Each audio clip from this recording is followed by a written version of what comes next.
Right. Very good morning to all of you. Right. So from today onwards, we are going to start our unit 2.3. थोड़ा सा तेज़ चलेंगे हम लोग अभी इसमें, यानी जहाँ कहूँ मैं आपसे रिकॉर्डिंग के लिए, आप वहाँ पे अपना नोट डाउन कुछ कर लीजिएगा, वरना आपको स्लाइड्स जो है वो एज़ यूजुअल यानी as per our practice we will provide you the all the slides. आज का टॉपिक हमारा है सोर्सेज ऑफ नॉलेज इन योग. देखिए, जब हम लोग कहते हैं, बात ये करते हैं कि कोई भी चीज़ इन योग, तो योगिक साइंस में मीन्स जैसा कि हम लोगों ने बात करी थी ना पहले वर्ड्स में, कि बहुत सी चीज़ें ऐसी होती हैं जो अंडरस्टूड होती हैं, हम उन अंडरस्टूड चीज़ों को बोलते नहीं हैं. मीन्स रोज़ाना की हमारी लैंग्वेज है, राइट. फॉर एग्ज़ाम्पल आप बोलें कि मैं क्लास जा रहा हूँ, तो अब आपको कहने की ज़रूरत नहीं पड़ती किसी और से जो जानता है आपको, नहीं कि मतलब किस डिपार्टमेंट में जा रहे हो आप. अगर वो आपको जानता है पहले से, तो आपको वो अंडरस्टूड होता है. अगर ये अंडरस्टूड वाली चीज़ें भी हम और आप बोलने लगें, तो 24 घंटे में 25 घंटे तो एक्सप्लेन करने के लिए चाहिए.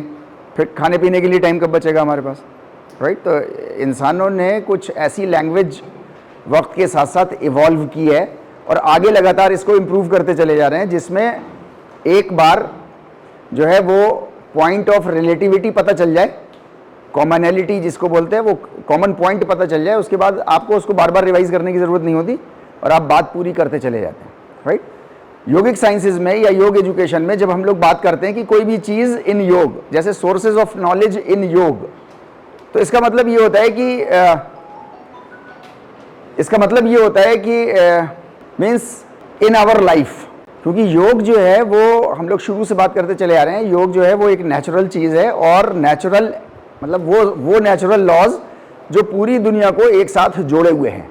योग का मतलब होता है जोड़ पैदा करना, जोड़. ऐसे लॉज जब से बिग बैंग है तब से आज तक पूरे ब्रह्मांड को वो प्रिंसिपल्स या वो लॉज जो जोड़े हुए हैं, उनको हम और आप संस्कृत जुबान में योग के नाम से जानते हैं. ये एक बहुत बड़ी भ्रांति हम लोगों ने बात करी थी, ये बहुत बड़ा मिसकॉन्सेप्शन है कि योग जो है वो आसन और प्राणायाम होते हैं, या योग जो है वो किसी विशेष समुदाय का होता है. किसी समुदाय का नहीं होता, राइट.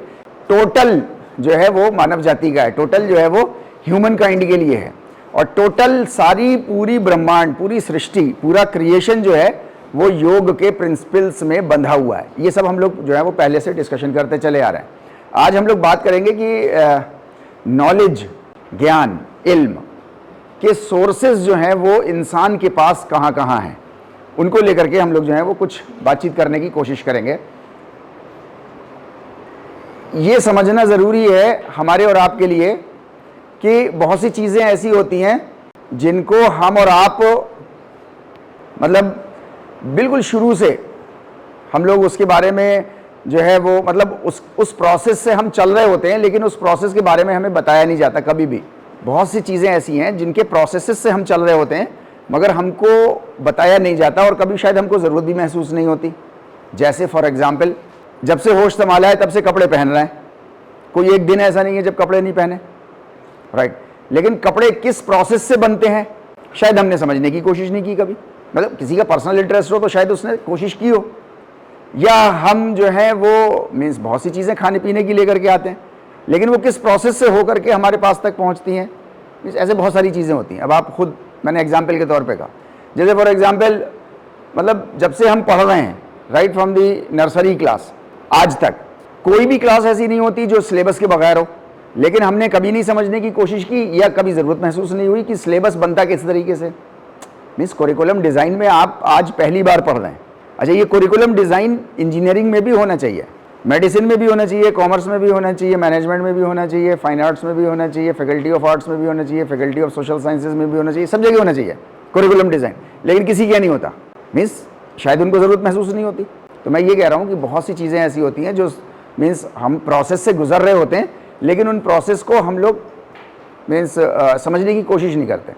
उसी में से एक चीज़ होती है नॉलेज. नॉलेज एक प्रोसेस है जिससे इंसान गुजर रहा है, लेकिन ये नॉलेज आपको आती कहाँ से, इस नॉलेज की कैरेक्टरिस्टिक क्या होती है, ये नॉलेज आपको मिलेगी तो कहाँ कहाँ से मिलेगी, राइट. मीन्स इसके बारे में हम लोग बहुत ज़्यादा गौर फिक्र करने की ज़रूरत नहीं महसूस करते. एक सेट पैटर्न समाज में चल पड़ा है कि ऐसे स्कूल भेजो, ऐसे नॉलेज उसको हो जाएगी, जबकि knowledge is not delimited to the classroom teaching only. Knowledge is something जो आप माँ के पेट से सीख रहे होते हैं, हम सब, राइट। इसीलिए कहा जाता है कि माँ के पेट से लेकर के और मीन्स चिता तक या कब्र तक जो है वो आप लगातार सीखते रहिए कुछ ना कुछ, राइट। तो आज हम लोग बात करेंगे कि नॉलेज के सोर्सेज हमारे पास क्या क्या हैं हमारी लाइफ में, जिसको योगिक साइंसेज में या योग में उसको बोलेंगे कि what are the sources of knowledge in yoga, ठीक है ना, राइट। इंसान के पास जो है वो समझने के लिए मीन्स किसी भी काम के लिए उसके एक स्पेसिफाइड कुछ उसके पास चीज़ें हैं। जैसे ब्लड सर्कुलेशन के लिए उसके पास एक सिस्टम है जिसको हम सर्कुलेटरी सिस्टम के नाम से जानते हैं। हवा का आदान प्रदान हो जाए और उसमें ऑक्सीडेशन हो जाए, उसके लिए एक सिस्टम अलग से, राइट। फिल्ट्रेशन हो जाए खाद्य पदार्थ का, खाने पीने का, इसके लिए हमारे पास एक सिस्टम है। हर चीज़ का एक सिस्टम है, राइट। चीज़ों को समझने के लिए हमारे पास जो है वो एक सिस्टम है जिसको हम और आप नर्वस सिस्टम बोलते हैं। नर्वस सिस्टम की भी एक बहुत ही ख़ास एक पर्टिकुलर चीज़ है, वो अकेली चीज़ है जो आपको जो है वो चीज़ों को समझाती है, जिसको हम और आप इंटेलेक्ट कहते हैं, जिसको हम लोग अकल बोलते हैं। कहते हैं ना, अकल का इस्तेमाल करो ज़रा, थोड़ी अपनी इंटेलेक्ट इस्तेमाल करो, समझने की कोशिश करो, थोड़ा और ध्यान लगाओ, राइट। तो वो एक हमारे पास चीज़ है इंटेलेक्ट। इस इंटेलेक्ट के अलावा कोई और चीज़ आपके पास है नहीं जहाँ से आप कुछ समझ सकते हो। आंखों से नहीं समझ सकते, आंखों से इंफॉर्मेशन रिसीव कर सकते हैं, कानों से नहीं समझ सकते, खाल से नहीं समझ सकते। समझ कहाँ से सकते हैं? समझ आप अपने इंटेलेक्ट से सकते हैं। इंटेलेक्ट आपके पास एक चीज़ है, राइट। दूसरी चीज़ हमारे पास, ये मैं हर इंसान की मैं कह रहा हूँ आपसे, इंसान तो मतलब उसमें सारे इंसान शामिल है, मतलब सारे इंसानों की कैरेक्टरिस्टिक यही है सबकी, राइट। दूसरी चीज़ है हम जिसको हम कहते हैं इमोशंस, राइट। तो इमोशंस के बारे में भी हम लोग बात करेंगे और इंटेलेक्ट के बारे में भी बात करेंगे, राइट। अभी हम लोग इंटेलेक्ट के बारे में पहले बात करते हैं कि हमारी जो अकल है ये किस तरीके से काम करती है, इसकी क्या कैरेक्टरिस्टिक्स हैं, राइट। इसकी जो है वो 3 कैरेक्टरिस्टिक्स हैं बेसिकली। ये हर इंसान की बात हो रही है, सारे इंसानों में ऐसा ही काम होता है। सर्कुलेटरी सिस्टम सारे इंसानों में ऐसे ही काम करेगा, चाहे उसका दिल लेफ्ट साइड पे लगा हो, चाहे उसका दिल राइट साइड पे लगा हो, चाहे उसका दिल बीच में लगा हुआ हो। मेजॉरिटी का बीच में लगा होता है, राइट। कहीं पे भी लगा हो, लेकिन सर्कुलेटरी सिस्टम सारे इंसानों का वैसे ही काम करेगा जैसे हम और आप ने पढ़ा था, right. The same is true with the intellect also. Intellect जो है वो उसकी कुछ कैरेक्टरिस्टिक है, हर सिस्टम की कैरेक्टरिस्टिक होती है।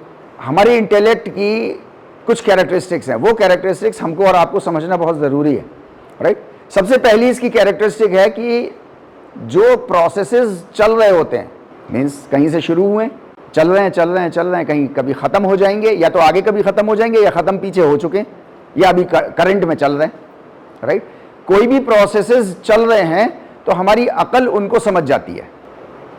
मैं बोल रहा हूँ आपको कि कोई भी प्रोसेस जो चल रहा होता है या कभी चल के ख़त्म हो चुका होता है, हम उसको, हमारी अकल जो है वो उसको समझ जाती है। हाँ, ये अलग बात है कि थोड़ा मुश्किल से समझेगी या थोड़ा आसानी से समझेगी, that depends on the complexity of that process. उस प्रोसेस में कितनी कॉम्प्लेक्सिटी है, दैट डिपेंड्स। फॉर एग्जाम्पल, कहीं मर्डर हो गया है, राइट। एक प्रोसेस हुआ था, कहीं से शुरुआत हुई होगी, कहीं पे उसका मीन्स मर्डर हुआ होगा, मर्डर के बाद भी कुछ और एक्टिविटीज़ हुई होंगी, तो एक पूरा प्रोसेस होगा, है नहीं, एक पूरा प्रोसेस होगा। इस प्रोसेस को अब हो चुका वो तो, राइट।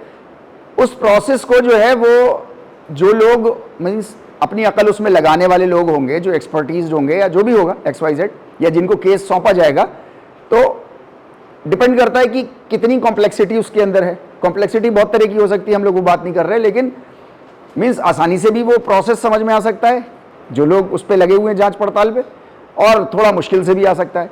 हो सकता है 3-4 दिन में ही मसला सॉल्व हो जाए, हो सकता है 2-4 घंटे में सॉल्व हो जाए, हो सकता है 2-4 साल 10 साल लग जाए सॉल्व होने में। लेकिन अगर लगातार लगे रहेंगे तो कहीं ना कहीं समझ में आ जाएगा कि ये हुआ किस तरीके से। मतलब ये सारे प्रोसेसेस की बात मैं कर रहा हूँ। फॉर एग्जाम्पल, सूरज कैसे निकलता है और कैसे बीच में आता है और कैसे डूब जाता है, मीन्स पहले नहीं समझ में आता था, 2-4 हज़ार साल पहले नहीं समझ में आता था। ऐसा लगता था कि कुछ हो गया तो सूरज आ गया, राइट। हालांकि आज जो है वो हमको और आपको सबको मालूम है कि सूरज ना तो कभी निकलता है न कभी बीच में आता है और न कभी डूबता है। लेकिन हमारी लैंग्वेज है वो हम ऐसे ही बोलते हैं, राइट। सूरज निकलता है, सूरज डूबता है, राइट। क्यों ऐसा क्यों बोलते हैं हम लोग? असल में ऐसा इसलिए बोलते हैं क्योंकि पहले ये समझा जाता था 1500 से पहले, 1500 जब ह्यूमन सिविलाइजेशन की बात होती है तो कुछ 100 साल, 1000 साल मतलब बहुत छोटे मायने जाते हैं। जब इंडिविजुअल एक एक इंसान की उम्र के बारे में बात होती है तो 50-60 साल, 40 साल, 30 साल, 25 साल, 20 साल भी बहुत बड़े लगते हैं। लेकिन जब सिविलाइजेशन की बात होती है, पूरी ह्यूमन सिविलाइजेशन, ह्यूमन रेस के बारे में, तो शायद कभी कभी ऐसा होता है कि हज़ारों साल भी छोटे लगते हैं, राइट। ये अभी 1500 की बात है, मतलब 600-700 साल पहले की बात है, जब इंसान को ये मालूम था कि सूरज ऐसे ही निकलता है और ऐसे ही डूबता है। उससे पहले से 700 साल पहले से, हज़ारों साल से इंसान ऐसे ही बोलता चला रहा था। क्यों? क्योंकि उसको ये मालूम था कि अर्थ जो है वो स्टेशनरी है और सूरज जो है चारों तरफ घूमता है, इसलिए सूरज निकलता है, सूरज डूबता है, राइट। गैलीलियो पहला आदमी आया 1500 सवा 1500 साल, मीन्स 1500 सन 1500 सवा 1500 में। उसने आकर के कहा कि नहीं नहीं, ये दुनिया है जो घूमती है। भाई दुनिया 2 डायरेक्शंस में घूम रही है ना, एक तो वो 24 घंटे में घूम रही है और एक जो है वो पूरे मौसम के लिहाज से घूम रही है, पूरे साल में घूमती है। एक 24 घंटे में घूमती है और एक पूरे साल में घूमती है, ऐसे ही है ना, राइट। ये गैलीलियो पहला आदमी था जिसने बताया और उसने प्रूव करके दिया कि दुनिया घूमती है, सूरज तो अपनी जगह टिका हुआ है। तो असल में ये सूरज नहीं निकल रहा जो समझा जा रहा था, लेकिन चूंकि लैंग्वेज हजारों साल से ऐसे ही डेवलप हो गई है कि सूरज निकलता है, निकल रहा है, डूब रहा है, तो वो आज भी हम लोग वैसे ही इस्तेमाल करते हैं, हालांकि हमें फैक्ट मालूम चल गया। अच्छा, हमारे और आपके ज़िंदगी में ऐसा बहुत होता है कि हमें मतलब बहुत से फैक्ट्स मालूम होते हैं, उसके बावजूद हम लैंग्वेज वही बोलते हैं जो पीछे से हमने सुनती चले आ रहे हैं। आज तक हम आटा ही पिसा रहे हैं, मतलब मैं बहुत कॉमन एग्जांपल ले रहा हूँ, आज तक हम आटा ही पिसा रहे हैं। आज तक जो है वो घर पे ऐसे ही बोला जाता है, आप घर के अंदर पहुंच जाते हैं तो आपके माँ बाप, भाई बहन कहते हैं आ गए, अरे आ गए सामने तो तभी तो सवाल पूछने की ज़रूरत है। लेकिन लैंग्वेज है, ये लैंग्वेज ऐसे ही है। तो मैं ये कह रहा हूँ आपसे कि कोई भी प्रोसेस मीन्स या तो हो चुका हो या करंट में चल रहा हो, उसको जो है वो अकल समझ जाती है। अब वो कोई भी प्रोसेस हो सकता है। फॉर एग्जाम्पल, बीज में से पौधा कैसे निकलता है, अभी जो है वो 80-90 साल पहले नहीं समझ में आता था, राइट। ये समझ में नहीं आता था साइंटिस्टों के, अभी 40 साल पहले तक, 40 साल तो मैं ज़्यादा कह रहा हूँ, ये नहीं समझ में आता था कि ये जो बीज में कोपल निकलती है, इसके पास कहाँ से ये ताकत आ जाती है कि वो ज़मीन फाड़ देती है। अच्छा, कोपल के पास ज़्यादा ताकत है या आपके पास ज़्यादा ताकत है? आपके पास ज़्यादा ताकत है, फाड़ के दिखाओ ज़मीन, नहीं फाड़ सकते। लेकिन उसके पास ताकत है, वो ज़मीन फाड़ देती है, वो चट्टान फाड़ देती है, वो कोपल, और तो कोई चीज़ फड़ती नहीं, वही कोपल ही है, राइट। अभी तक नहीं साइंस के समझ में आता था ये होता कैसे, लेकिन एक प्रोसेस है। लोगों ने उसमें बहुत अकल लगाई, दिमाग लगाया, कुछ किए, उन्होंने साइंटिफिक टेस्ट किए, डिस्कवरीज करी, और फिर उसके बाद एक बार समझ में आ गया उनको, अच्छा ये इस तरीके से ऐसे होता है, राइट। फिर वो प्लांट कैसे बड़ा होता है, फिर उसमें फल या फूल या कोई भी चीज़ वो कैसे लगती है, हज़ारों साल से इंसानों को नहीं समझ में आया था। हज़ारों साल से इंसान को नहीं समझ में आया था कि ऊपर चढ़ते हैं तो क्यों थक जाते हैं, नीचे उतरते हैं तो क्यों नहीं थकते। चिड़िया हवा में उड़ रही है, उड़ते उड़ते मर गई तो नीचे क्यों गिर जाती है, वहीं क्यों नहीं लटक जाती। भाई पर ऐसे ही तो फैले हुए हैं उसके, ऐसी लटकी रहे। आज हमारे लिए ये हंसी का टॉपिक है, लेकिन अभी 70-80 साल पहले, 90 साल पहले ये बड़ा सीरियस मैटर था कि यार ऐसा कैसे कि मैंने बॉल फेंकी और नीचे आ गई, धड़ाम से नीचे गिर पड़ी, मेरे ही सर पे आ गई, राइट। तो इंसान ऐसे ही फिर ग्रो करता है। मैं ये कह रहा हूँ कि एक प्रोसेस है कुछ, उस प्रोसेस पे जब ध्यान लगाते हैं तो चीज़ों को हमें समझ में आ जाता है। ये हमारी इंटेलेक्ट का काम है कि वो उन चीज़ों को समझ लेती है। यहाँ तक बात क्लियर है ना?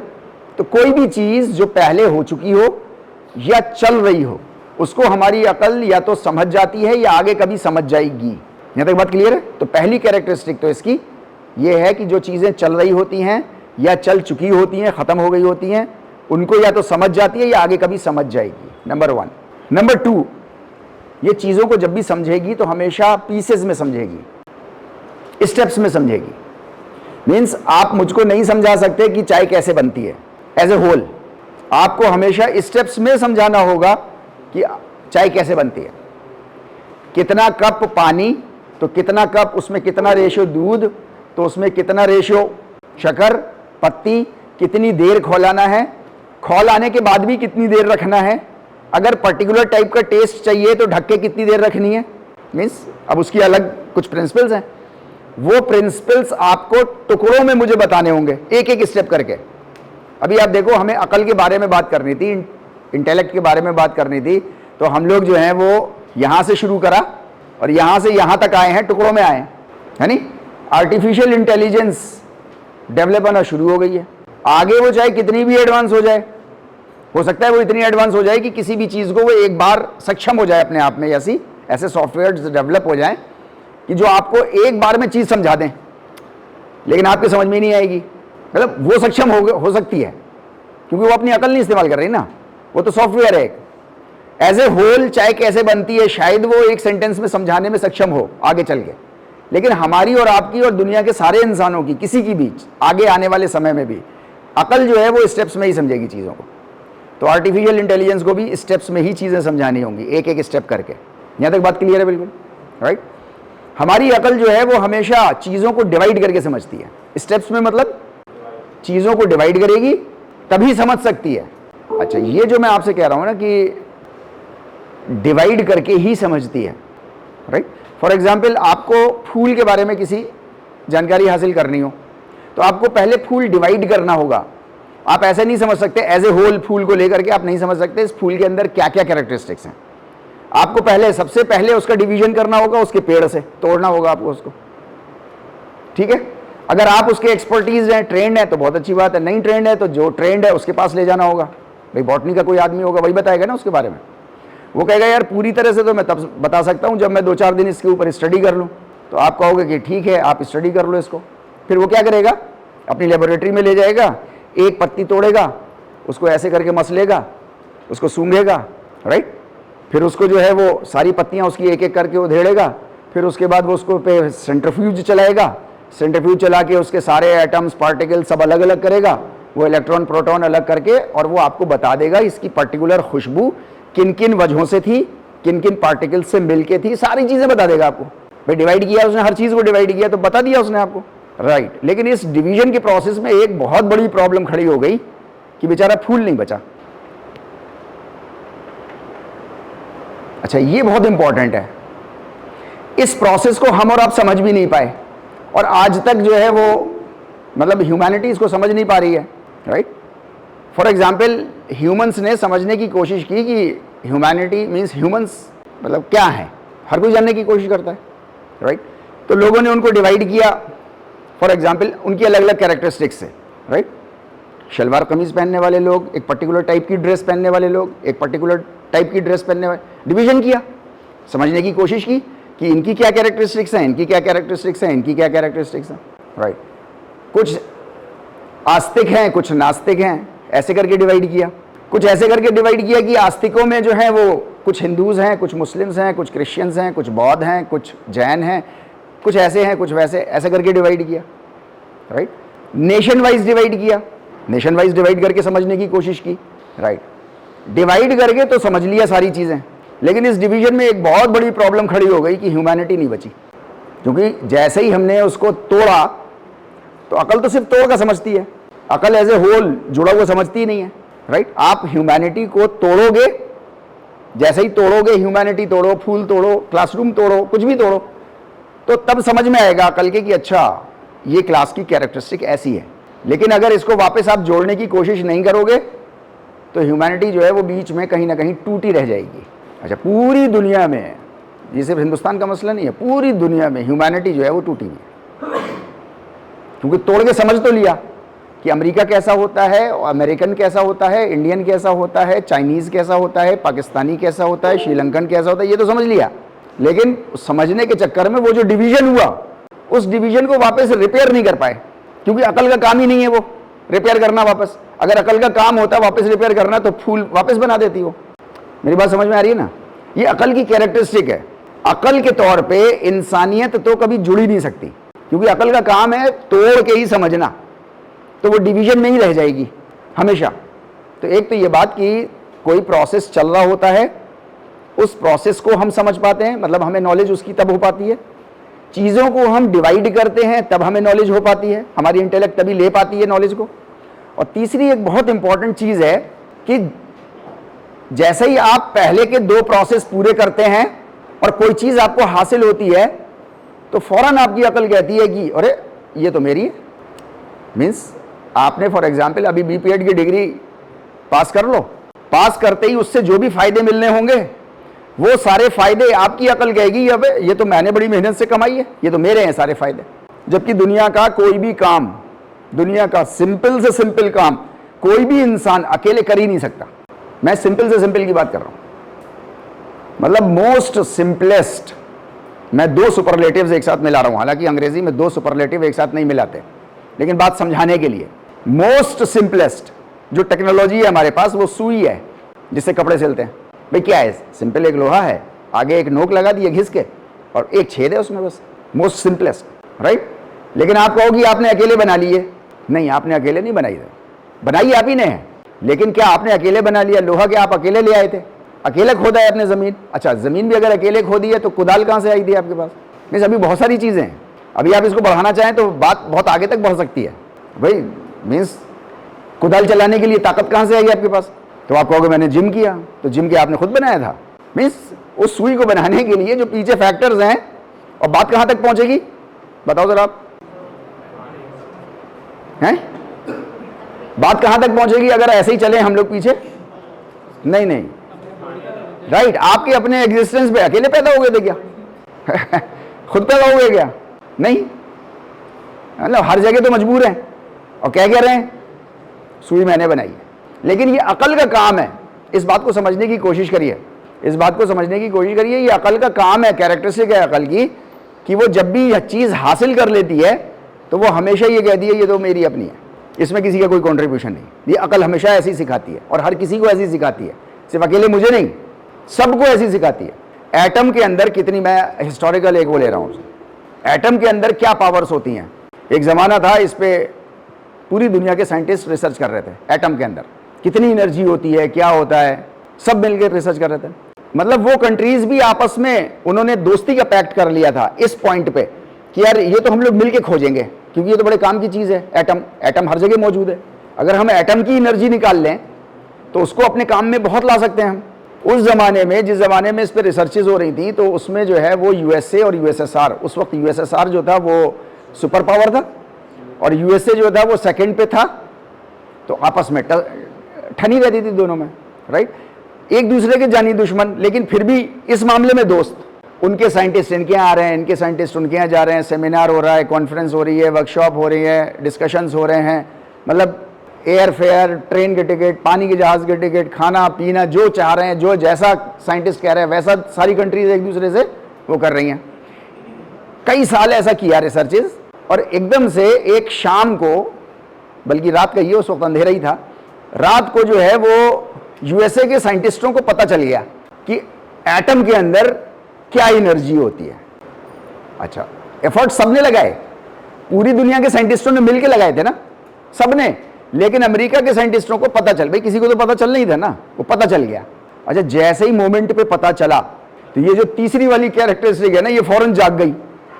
उन्होंने कहा भाड़ में जाओ तुम सब, नहीं नहीं, हाँ ये हमारा है, कोई नहीं रिसर्च करेगा इस पर, खत्म, रिसर्च आज से बंद। अच्छा देखिए, गवर्नमेंट कोई चीज़ नहीं होती, गवर्नमेंट जो है वो इंसानों का ग्रुप ही तो होता है ना।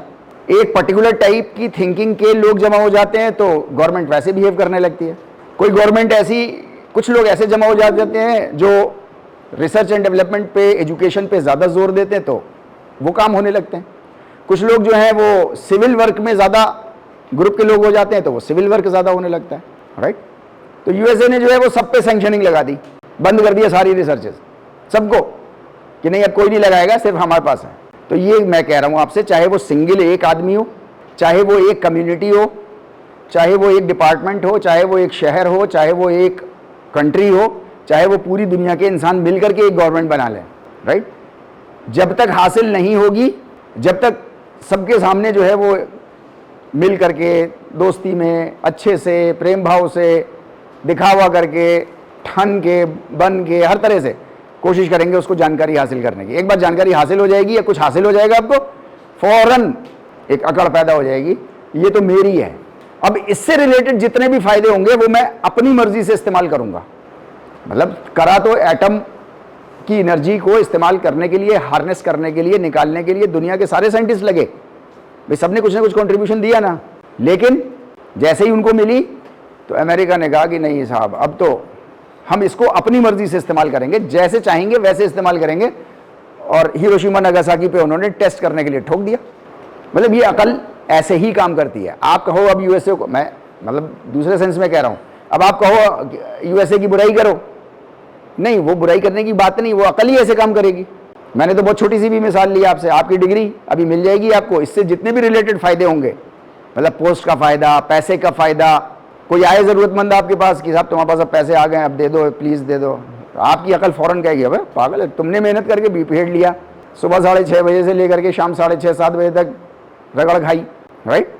अच्छा, और अब अपने इससे रिलेटेड अब तो फायदे आने शुरू हुए, तो अब मैं तुम्हें दे दूं। अकल ऐसे काम करती है। तो मैं आपसे ये कह रहा हूं कि हमारी अकल जो है वो ये तीन ही स्टेप्स हैं, चौथा कोई और स्टेप नहीं है। अकल के पास चौथा कोई स्टेप नहीं है, कोई और कैरेक्टरिस्टिक नहीं है। हम सब की अकल ऐसे ही काम करती है। प्रोसेस चल रहा होगा या चल चुका होगा, कोई भी फिजिकल लॉ, जिसको हम फिजिकल लॉ बोलते हैं, जिसमें प्रिंसिपल्स मौजूद हों, और दुनिया के हर काम में प्रिंसिपल्स मौजूद होते हैं, राइट, हो तो वो हमें समझ में आ जाता है। थोड़े एफर्ट्स लगाने पड़ते हैं हमको, राइट। पीसेस में समझती है, तोड़ तोड़ के समझती है चीज़ों को, डिवाइड करके चीज़ों को समझती है, और एक बार समझ जाती है, चीज़ हासिल कर लेती है, तो फिर वो फौरन उसके अंदर एक और कैरेक्टरिस्टिक डेवलप होती है कि ये तो मेरी है, इस पर किसी और का हक नहीं है, ये सिर्फ मेरा है। ये तीन कैरेक्टरिस्टिक्स हमारी अकल की हैं। चौथा हमारे इमोशंस होते हैं। इमोशंस के अंदर समझने बूझने की कोई ताकत नहीं है। इमोशंस के अंदर, इमोशंस जो हैं वो फोर्स हैं, जैसे वो भाप होती है ना, स्टीम, स्टीम के अंदर एक पावर होती है, राइट। वो पावर जो है वो हमारे इमोशंस में होती है। इमोशंस के अंदर समझने बूझने की कोई चीज नहीं है, वो आपको सिर्फ पुश करते हैं कि अच्छा तुमने मुझे ऐसे कह दिया, मतलब जिसको कहते हैं ना जज्बात भड़क गए आपके, राइट। वो पुश मारते हैं नीचे से, अंदर से पुश मारते हैं कि अबे इसका दांत तोड़ दूंगा, इसकी आंख फोड़ दूंगा। और ये एक इंसान नहीं करता, मीन्स कम्युनिटीज भी ऐसी मिलके करती हैं, नेशंस भी ऐसे ही मिलके काम करते हैं, राइट। तो हमारे पास जो इमोशंस हैं वो एक ताकत है जो आपसे कुछ काम करवाते हैं। आपसे कुछ काम, किसी भी काम के पीछे जो ताकत होती है वो इमोशंस की होती है। आप अपनी पढ़ाई से, जिस प्रोफेशन में आपने एडमिशन लिया है, उसमें आप कितने इंटरेस्टेड हैं, इमोशनली कितने अटैच्ड हैं उस प्रोफेशन से, आप उसमें उतनी ताकत लगा लोगे। आप इमोशनली जितने भी अटैच्ड हैं, आप चाहे लाख थके हुए हों, लेकिन उसकी रिक्वायरमेंट जैसे ही आएगी पूरा करने की, वैसे ही आप पूरा कर लोगे उसको, क्योंकि आपके अंदर पीछे से जोश है। वो जोश जो है वो आपको इमोशंस प्रोवाइड करते हैं। इमोशन तो समझ में कुछ नहीं आता है, इमोशन सिर्फ आपको ताकत प्रोवाइड करते हैं, वो धक्का मारते हैं आपको, वो पुश करते हैं बस आपको। अकल समझती है बस साले, खाली अकल जो है वो समझती है, और कोई चीज़ नहीं, आपकी बॉडी के अंदर कोई और चीज़ ऐसी नहीं है जो समझ रखती हो किसी चीज़ की। समझती है वो तीन इन चीज़ों में समझती है। यहाँ तक बात क्लियर है बिल्कुल, राइट राइट। ह्यूमैनिटी के लिए एक बहुत बड़ी पहेली है, एक बहुत बड़ी पहेली है ह्यूमैनिटी के लिए, तमाम सबके लिए, मेरे लिए भी है, वो आपके लिए भी है। और वो पहेली क्या है? वो पहेली ये है कि हमारी जो इंटेलेक्ट है और हमारे जो इमोशंस हैं, इनमें रिलेशन इनवर्स है, उल्टा रिलेशन है। ये सीधे सीधे रिलेशन में नहीं है, ये उल्टे रिलेशन में है। क्या उल्टा रिलेशन है इनका? उल्टा रिलेशन इनका ये है कि जैसे जैसे इमोशंस बढ़ते जाते हैं वैसे वैसे आपकी अकल जो है वो नीचे दबती चली जाती है। राइट और रॉन्ग? मतलब ये इनवर्स रिलेशन है। जैसे जैसे, अच्छा, जैसे जैसे ये उठेगी ऊपर, वैसे वैसे इमोशंस आपके कंट्रोल में आते चले जाएंगे। अच्छा, अकल के पास ताकत नहीं है कुछ और कि वो जोश मार ले नीचे से, जोश यही मारेंगे। ये समझने की चीज है। इसी जोश में बड़े गलत फैसले हम लोग कर लेते हैं जिंदगी के, और बाद में पछताते हैं। 2 बच्चे हो गए, पछता रहे हैं, खामखा शादी कर ली। उस वक्त तो बड़े अच्छे लग रहे थे एक दूसरे को। वो इंटेलेक्ट नहीं थी, वो पुश था नीचे से जो मार रहा था। और माँ बाप चीख रहे थे, चिल्ला रहे थे, थप्पड़ मार रही थी माँ, अबे अंधा हो गया तू, अंधा हो गया, मतलब है नहीं, मैन बिकम्स ब्लाइंड। हमारे यहाँ मुहावरा भी है ना, प्यार में अंधा हो गया। अरे यार, प्यार का मतलब सिर्फ प्यार ऐसे ही क्यों लेते हो? एक प्यार, माँ बाप का भी तो प्यार होता है, देश का भी तो प्यार होता है, अच्छा ओके फाइन, नहीं उम्र आपकी ऐसी है, कोई बात नहीं। गुस्से में अंधा हो गया, कहते हैं ना गुस्सा अंधा हो, गुस्से में, गुस्सा क्या है आपका, इमोशन है ना, वो इमोशन इतना ऊपर उठ गया था कि आपने, ऊपर वाला कभी ना करे ऐसा हो, लेकिन मतलब हत्या कर दी आपने गुस्से में। अच्छा, अब जब गुस्से में आपने, या नफरत, नफरत इमोशन है ना आपका, आपने हत्या कर दी, जैसे ही हत्या हुई तो वैसे ही प्रेशर कुकर की सीटी बोली, वो खत्म हो गया। अब जब खत्म हुआ तो अब अकल अपने काम करना शुरू करा, उनने कहा भाई ये क्या हुआ, यार ये तो मतलब ये तो कैरियर खत्म, जिंदगी खत्म। अब अकल दूसरे एंगल से भागने की कोशिश कर रही है, अब कहाँ छुपूं जाके, कि भूस के अंदर छुप जाऊं, कि ट्यूबवेल में घुस जाऊं। मतलब अब पछतावा शुरू हुआ, क्यों? क्योंकि उस वक्त इमोशंस इतने ऊपर हो गए थे और हमारी अकल इतने नीचे चली गई थी कि हमें कुछ सुझाई ही नहीं दे रहा था। मीन्स हमारी और आपकी, सारे इंसानों की अकल ऐसे ही काम करती है, और ये बहुत इंटरेस्टिंग चीज़ है। अच्छा, अब आप मुझे एक बात बताओ, यही दो चीज़ें हैं आपके पास बस, एक अंदर से पुश मारती हैं जिनको हम इमोशंस बोलते हैं, और एक इंटेलेक्ट है जो चीज़ों को समझती है, ठीक है? अब आप मुझे, इतने बड़े तो हो गए हो आप लोग कि आप, मुझे पूरी आशा है कि आप लोग सही आंसर भी बता पाओगे कि इन दोनों में से कौन सी चीज़ किसके कंट्रोल में रहनी चाहिए।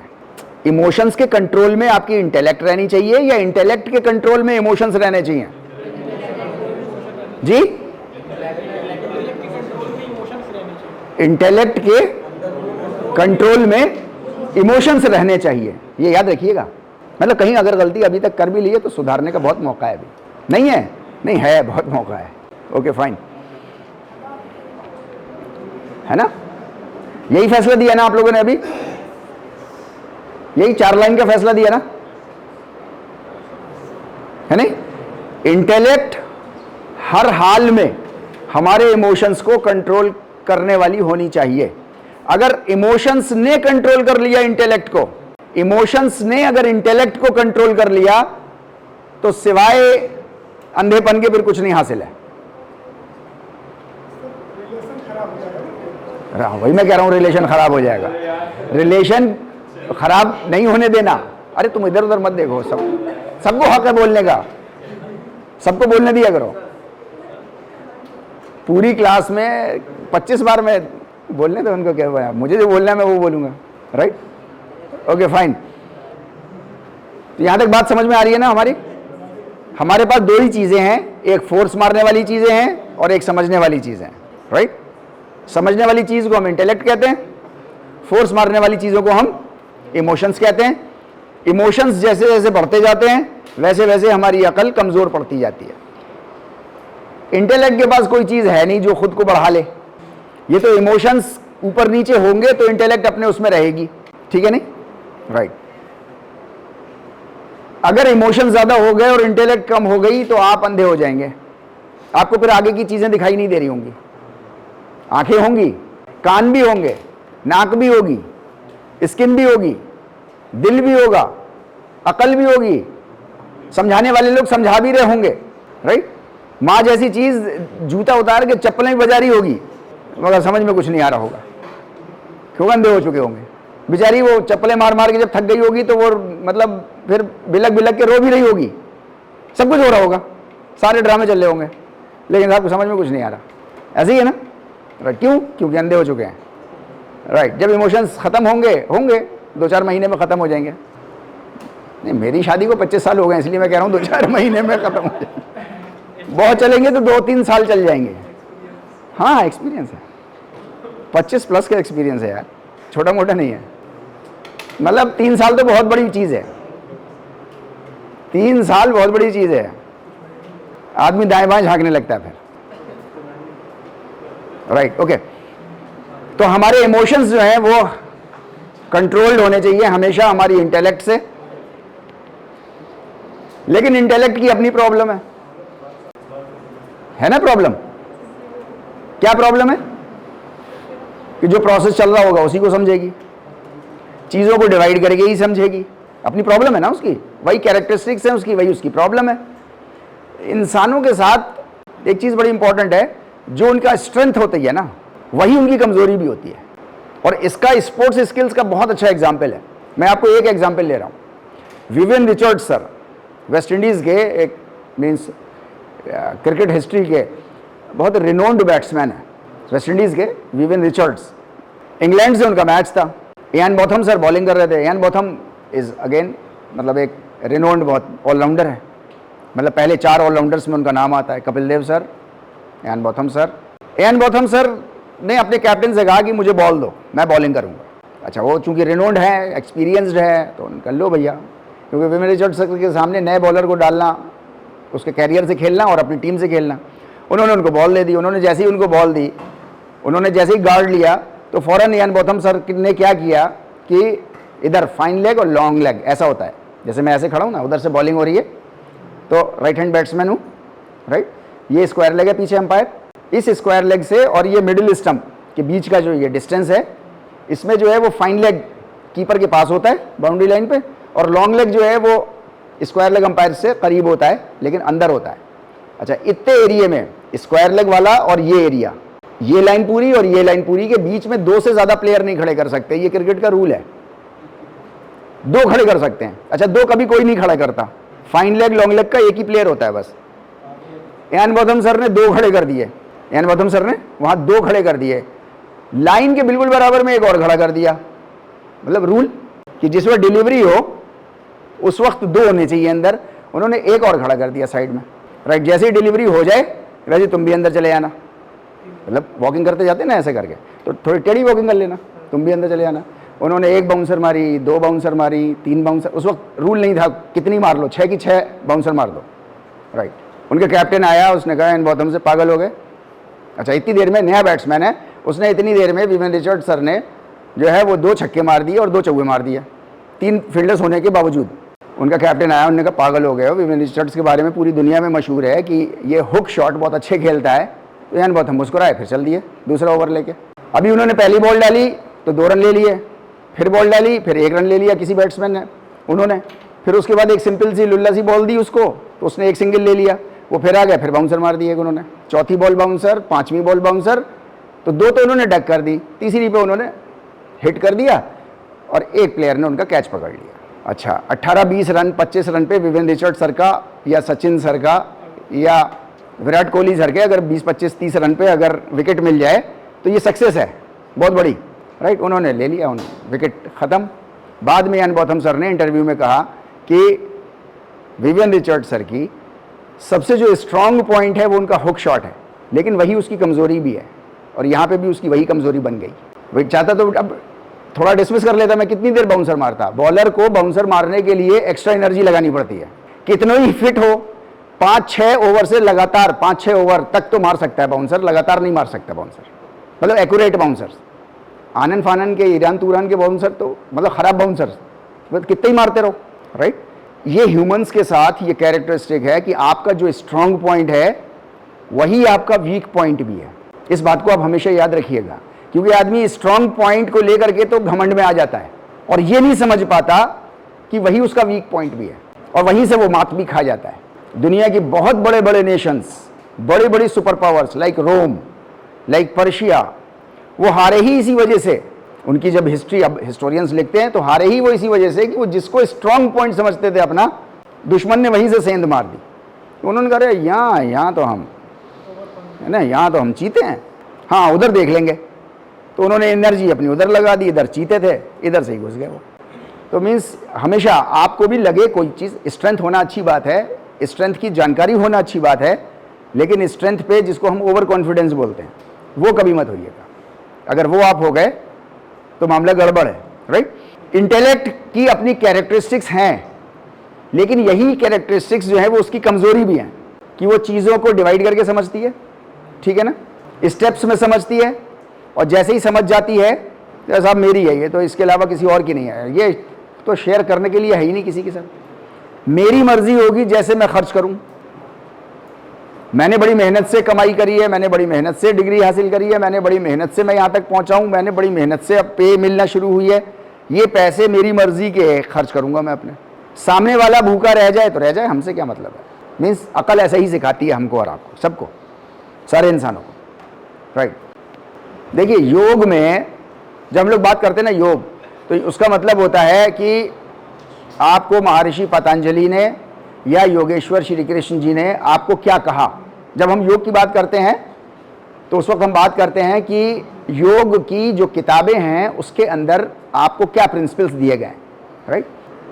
महर्षि पतंजलि ने योग सूत्र के अंदर आपको एक बहुत छोटा सा एक सूत्र दिया है। वो सूत्र आपने अब तक पढ़ भी लिया होगा। 4 वर्ड्स का सूत्र है बस, प्रत्यक्ष, अनुमान, आगमः और प्रमाण।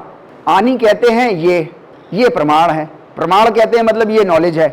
संस्कृत में प्रमाण मतलब कहते हैं प्रमाण, प्रूफ दो, मतलब ज्ञान की बात करो ना, फालतू क्यों बातें कर रहे हो। प्रमाण दो, सबूत दो। तो सबूत क्या होता है? नॉलेज होती है नहीं, ज्ञान, इल्म, राइट। तो महर्षि पतंजलि कह रहे हैं कि एक तो प्रत्यक्ष जो है वो नॉलेज होती है। प्रत्यक्ष मतलब जो चीजें आपको सामने दिखाई दे रही हैं। जैसे मैं आपको दिखाई दे रहा हूं इस वक्त, प्रत्यक्ष सामने, राइट। आपके सेंस ऑर्गन्स मुझे समझ पा रहे हैं, मुझे देख पा रहे हैं, समझ पा रहे हैं, ठीक है नहीं, इसे तो कहते हैं प्रत्यक्ष, राइट। दूसरा है अनुमान। अनुमान हम समझते हैं अंदाजा, हिंदी में कहते हैं उसको अंदाजा। मैंने बोला ना, एक वर्ड अपनी मदर लैंग्वेज से हटके किसी दूसरी लैंग्वेज में जब जाता है तो या तो अपना मीनिंग खो देता है, पूरा कुछ और मीनिंग का हो जाता है, या मीनिंग उसका ओरिजिनल मीनिंग बहुत डाइल्यूटेड हो जाता है, राइट। संस्कृत में अनुमान का मतलब अंदाजा। अंदाजा मतलब ये नहीं कोई परियों की सी कहानियां, मतलब ऐसा अंदाजा जो आपके based on reasoning and logic, based on reasoning and logic, ऐसा अंदाजा। आप अंदाजा लगाओ, अंदाजा इंसान लगाए, जिसको बोलते हैं ना इमेजिनेशन। लेकिन इमेजिनेशन ऐसा नहीं होना चाहिए कि एक इंसान को मैंने देखा तो वो हवाई जहाज से आगे आगे चल रहा था, हवाई जहाज उसके पीछे पीछे चल रहा था। फाइन, चल रहा होगा भाई, आपने देखा होगा, मैंने तो देखा नहीं, अब मैं मना भी नहीं कर सकता, ठीक है भाई, अच्छी बात है। तो मैं क्या वो समझूंगा, यही समझूंगा भाई गपोड़ी हो, गप ठोकते हो, राइट। तो अनुमान का मतलब होता है कि based on reason and logic. आप कोई एग्जाम्पल बताओ, ऐसा अंदाजा बताओ कोई जो based on reason and logic होता हो।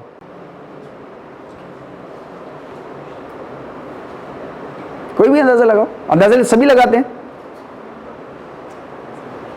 और अंदाजा लगाना जो है वो अगर सटीक अंदाजा लगा लेते हैं तो उसी को नॉलेज भी कहते हैं, और बहुत हेल्प करता है आपको ग्रो करने में। जैसे फॉर एग्जांपल मेरी बीपीएड 75% से पास हो जाऊंगा, अभी तो प्रोसेस चल रहा है, पास नहीं हुए ना बीपीएड, राइट, 75%, लेकिन based on reason and logic होना चाहिए।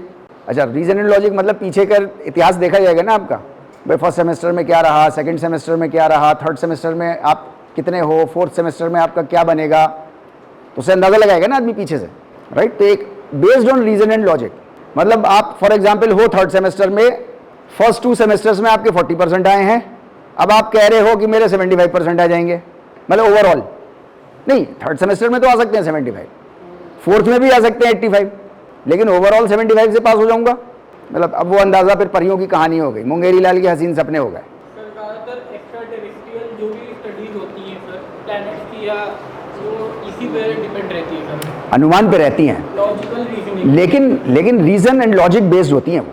सर जैसे वीनस पे मीथेन गैस पाई गई है, और मीथेन गैस तभी प्रोड्यूस हो पाती है जब कोई बायोलॉजिकल एग्जिस्ट करता हो, सही, वीनस के एटमॉस्फेयर में पाई गई, तो अभी ये अंदाजा एग्जैक्टली अभी अंदाजा लगा रहे हैं कि वहां पे लाइफ है, हो सकती है, राइट, ठीक है। तो ये based on reason and logic है ना, यानी कि ये ज्ञान की बात है, एक इल्म की बात है ये, राइट, नॉलेज की बात है ये, ओके फाइन। इसी को महर्षि पतंजलि अब से 2500 साल पहले वो ये कह रहे हैं कि कोई चीज प्रत्यक्ष में या तो देख लो या अनुमान लगा लो। तो अनुमान मतलब परियों की कहानियां नहीं, बल्कि based on reason and logic.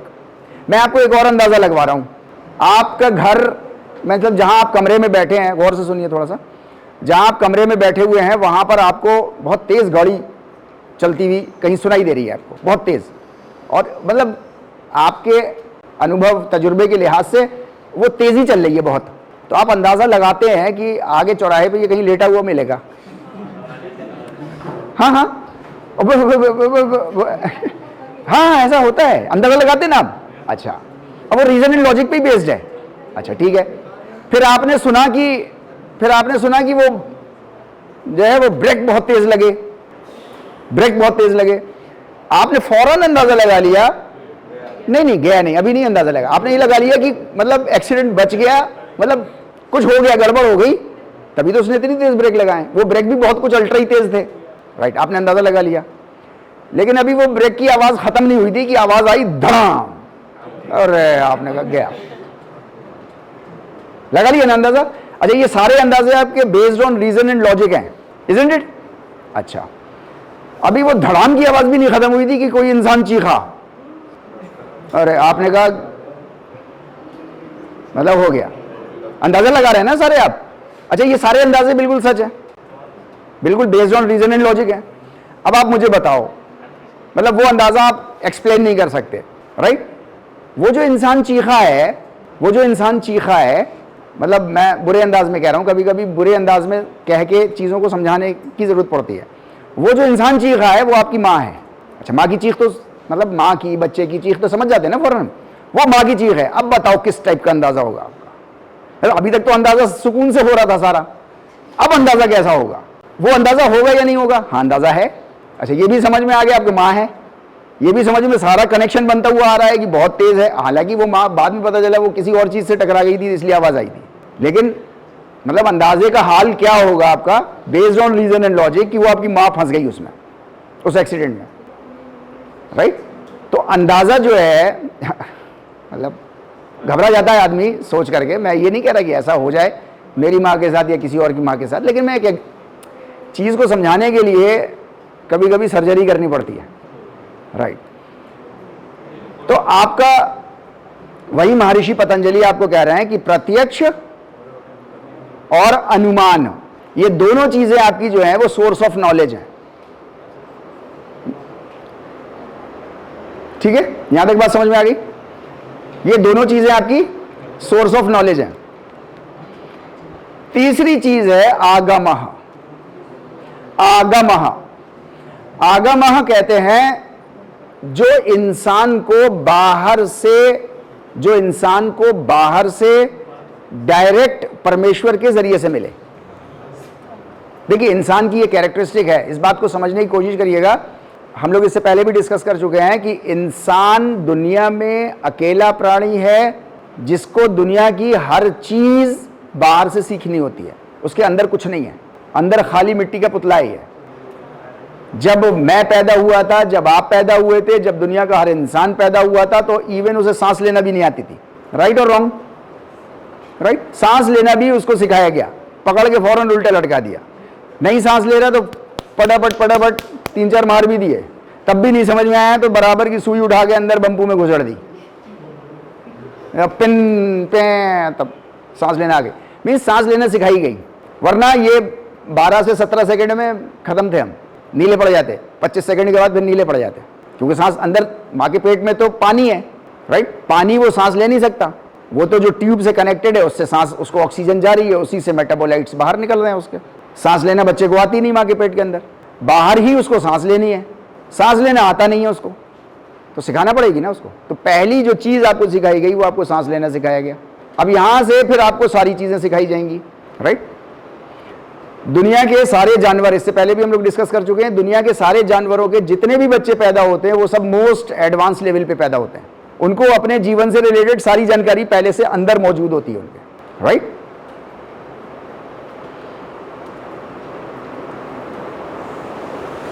इंसान का बच्चा, मैं जब पैदा हुआ था, आप जब पैदा हुए थे, तो बिल्कुल 100% असहाय थे। कितने असहाय थे? इतने असहाय थे कि सांस तो लेना सिखा दी, सांस ही नहीं लेने आ रही थी पहले तो। किसी जानवर के बच्चे को सांस लेना सिखाई जाती है क्या? जबकि वो भी उसी पेट से निकल के आया है, वो भी उसी एमनियोटिक फ्लूइड से निकल के आया है, मतलब वो सारे उसी प्रोसेस से निकला जिस प्रोसेस से मैं और आप पैदा हुए। लेकिन उसे कैसे सांस लेना आ गई? उसने भी सांस नहीं ली माँ के पेट के अंदर, लेकिन जैसी दुनिया में आया, एनवायरमेंटल प्रेशर में आया, फौरन उसको सांस लेना आ गई। हम इतने असहाय हैं। इंसान का बच्चा जैसे ही पैदा होता है तो अगर माँ उसको पकड़ के अपने दूध से ना लगाए तो उसे दूध पीना नहीं आता। मतलब इंसान का बच्चा अपना खाना, अपना दूध ढूंढ नहीं सकता, मर जाएगा भूखा, लेकिन ढूंढ नहीं सकता। रो सकता है, चीख सकता है, चिल्ला सकता है, लेकिन ढूंढ नहीं सकता। दुनिया का कोई जानवर ऐसा नहीं है जो पैदा होता हो और फिर उसके बच्चा जो है वो मीन्स अपना दूध ढूंढ ना लेता हो, खुद अपने आप ऑटोमेटिकली। उसको कोई माँ उठा करके नहीं लाती, या उसको कोई दूसरी गाय उठा करके नहीं देती दूसरी गाय को कि लो भैया आप दूध पिला लो इसको। मतलब मैं एक एग्जाम्पल ले रहा हूँ, ये मतलब बहुत मोटे मोटे समझ के एग्जाम्पल हैं। ये दुनिया में सारे काम जितने भी हैं, इंसान को सारे काम ए से लेके लाइफ का जेड तक आपको दुनिया में हर काम सीखना होगा। जानवर, प्लांट्स, सूरज, सितारे, कुछ भी, इनके अंदर इनबिल्ट जो है वो इंफॉर्मेशन होती है। ये मोस्ट एडवांस लेवल पे पैदा होते हैं, उसी मोस्ट एडवांस लेवल पे बड़े होते हैं, उसी मोस्ट एडवांस लेवल पे अपने बच्चे भी पैदा करते हैं, उसी मोस्ट एडवांस लेवल पे बुढ़े होते हैं, उसी मोस्ट एडवांस लेवल पे मर जाते हैं। लेकिन इंसान जीरो से पैदा होता है और डेवलप करते करते करते करते वो बीपीएड सेकंड सेमेस्टर का स्टूडेंट हो जाता है, और डेवलप करते करते करते करते जो है वो तारिक मुर्तजा जैसे खड़ा हो जाता है, राइट। और डेवलप करते करते करते करते वो मार्स पे चला गया, राइट। वो मार्स पे अब और डेवलप किया उसने कहा वहां प्लॉटिंग करूंगा मैं, ऐसे ही है ना। तो इंसान ऐसे काम करता है, राइट। इंसान को हमेशा बाहर से इंफॉर्मेशन चाहिए है, अंदर उसके पास कुछ नहीं है, और किसी इंसान के पास अंदर कुछ नहीं है। सारी चीजें बाहर से सीखनी होंगी आप, कुछ भी, राइट। इसका पहला सोर्स बाहर से सीखना है, तो पहला सोर्स तो जिसने आपको पैदा किया उसने सबसे पहले किसी एक इंसान को, जिसको हम भारतीय संस्कृति में कहते हैं ना ज्ञान प्राप्त हुआ, जैसे कहते हैं ना गौतम बुद्धा को पेड़ के नीचे वहां पटना में ज्ञान प्राप्त हुआ, ऐसे ही कहते हैं ना। जिसको ज्ञान प्राप्त करना कहते हैं उसको जो है वो अरबी जुबान में कहते हैं वही हासिल होना, वही आना, राइट।